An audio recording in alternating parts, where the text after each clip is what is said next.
चिपळूणमधील नवसाला पावणाऱ्या श्री करंजेश्वरी देवीचा शिमगा जवळ आलाय। श्रीदेव सोमेश्वर व श्रीदेवी करंजेश्वरी देवस्थानतर्फे देवीच्या मुखवट्यासाठी सुवर्णदानाचे आवाहन करण्यात आले होते।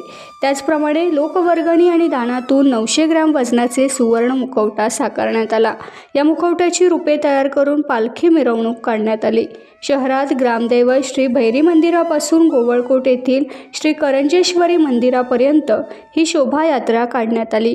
यामध्ये पारंपरिक ढोल ताशे लेझिम झांज वाजवून मराठी पारंपरिक वेशभूषेत भाविक सामील झाले।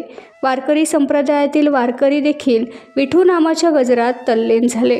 यावेळी चिपळूण नगराध्यक्ष उमेश सकपाळ, नगरसेवक, प्रशासकीय अधिकारी, पोलीस अधिकारी आणि शेकडो भाविक सामील झाले।